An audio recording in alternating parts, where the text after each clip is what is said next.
મારું નામ ઈશ્વરભાઈ છે। અમે અહીંથી 60-70 વર્ષ અમારે થઈ ગયા, અમારી 4 પેઢી વહી ગઈ છે। તો અમે એમના દીકરા પણ જવાન થઈ ગયા, અમારી આ 4થી પેઢી છે। તો અમે જ્યારે મતદાનનું જ્યારે આવે ત્યારે ભાજપવાળા પણ અમે આવે છે, કોંગ્રેસવાળા પણ આવે છે, પણ આ અમારે 70-80 વર્ષની અંદરમાં મતદાન અમારા છેતરીને લઈ જાય કોંગ્રેસવાળા પણ, ભાજપવાળા પણ। પછી થોડાક દિવસે ચૂંટણી આવવાની તૈયારી હોય ત્યારે અમને ફોલ આવીને કોઈ જમવાનું આ ગરીબ વસ્તીને આપે, છેતરીને અમારા મતદાન લઈ દે।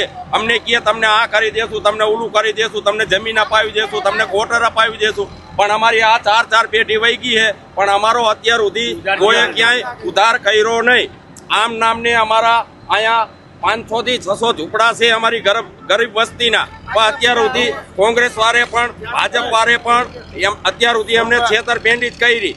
પછી આજથી 15 વર્ષ પહેલા અહીંયા અમારી ઝૂંપડપટ્ટી ચાલુ વરસાદે પાડી ત્યારે પછી રેલવેના કમિશનર સાહેબ પણ આવેલા હતા, પછી ભરમભટ્ટ આપણા કોર્પોરેટરના સાહેબ પણ આવેલા હતા। પછી અમારો બધા 500-600 વિસ્તારનો હજારો વસ્તી અમારી થાય, નાના નાના બાળકોનો। પછી એમને જોઈને એમને ત્રાસ આવી ગયો, પછી ભરમભટ્ટ સાહેબ પણ અને રેલવેના કમિશનર સાહેબ પણ એ આવીને એમને 2 નિર્ણય ઉતાર્યો કે આપણે આ ગરીબ વસ્તીને હેરાન કરવી નથી। તો અમને અત્યારે આપણે પાછું ભલે અહીંયા અત્યારે રહેતા, પછી એમને લખાણ કર્યું ભરમભટ્ટ સાહેબે પણ અને રેલવેના કમિશનર સાહેબે પણ કે અમને જ્યાં સુધી આપણે 25 ચોરસ જગ્યા ક્યાંય ન આપીએ ત્યાં સુધી હવે આ ઝૂંપડપટ્ટી આપણે હલાવવાની નથી। આવી રીતે લખાણ અમારું કરીને ગયા, છાપા પણ હજી પડ્યા છે, પણ આ પાછા 15 વર્ષ થઈ ગયા પણ અમારો ક્યાંય ઉધાર કર્યો નહીં। અને અત્યારે પાછું ઈને એ પરિસ્થિતિમાં ઈને એ હાલતમાં અમારી આ ઝૂંપડપટ્ટી પાડી નાખી। તો અત્યારે આપણે સરકાર એમ કહે કે તમને 25 ચોરસ જગ્યા આપી દીધેલી છે, તો અમારે અહીંથી 60 થી 70 વર્ષ થઈ ગયા, તો અમારા આધાર કાર્ડ ચૂંટણી કાર્ડ તમે તારે ચેક કરો, અમારે બધું ચેક કરી લો, ક્યાંય અમને 25 ચોરસ જગ્યા આપેલી હશે તો અમારે સરકાર પાસે અમારે કાંઈ જોતું નથી।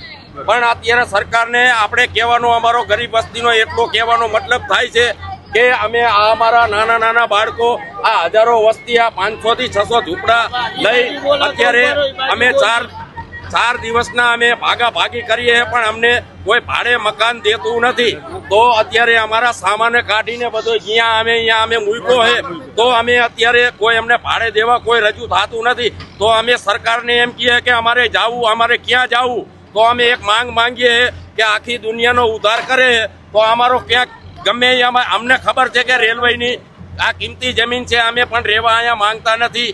તો અમે સરકારને પણ કહીએ છીએ, રેલવેને એ બોલીને ગયેલા છે, તો અમે એટલું એમને કહેવા માંગીએ તો અમને ક્યાંક અમારો ઉદ્ધાર કરી દો। ભલે 10 કિલોમીટર અમારે છેટું જવું પડે, આ રેલવેની જગ્યા કિંમતી છે, અમે રહેવા માંગતા નથી, અમે ખાલી કરી દેવા માંગીએ, પણ અમારો જે બોલેલો છે એ તમે અમારો ઉદ્ધાર કરી દો।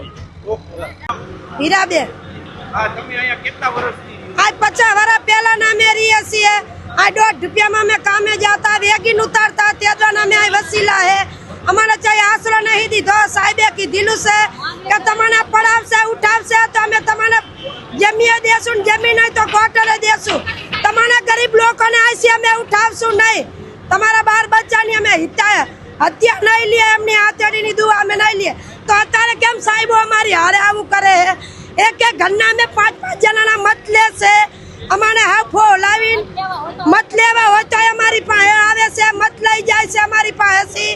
કઈ બીજું કામ આવે તો અમારી દેવી પૂજક પાસે આવે, જ્યારે અમે દેવી પૂજક એમને દઈએ ત્યારે મને હેરવીને હાથ કઢાવે, 10-5 વાળા પડીકા દઈને મને ફો લાવી દેશે। આજકાલ અમારા ઘરમાં એક ઘરમાં 15-15 600 પરિવાર છે, 600-700 પરિવાર છે। હા, અને અમારા 12 બચ્ચા, અમારા જવાન દીકરીઓ લઈ, નાના છોકરા, અત્યારે 2 મહિનાના છોકરા લઈને અમારે ક્યાં જવું, શું ખાવું, શું પીવું? અમારે અમે મજૂરમાં શાકભાજીનો ધંધો કરીએ, શાકભાજીનો ધંધો કરીને અમે અમારા ગુજારા હકાલીએ છીએ। અમારે અત્યારે જે ઘર ચાય ભાડે નહીં દેતા, અમારા ઘર અત્યારે બધા સામાન અમારા રોડ ઉપર પડ્યો છે, તો એમ કહે કે તમારો સામાન અમે રોડ ઉપરથી ભરી જાવ, મ્યુનિસિપાલિટી વાળાને બોલાવી તમને મારકૂટ કરશું, તમને ફાયર બ્રિગેડ કરશું, ઉપરથી અમને એવું કહે અમારે સામાન કાઢવા દેતા નહીં। જો અમારો તર સામાન કેટલો હરગી ગયો, અમારે ગોદડા પહેરવાના લુગડા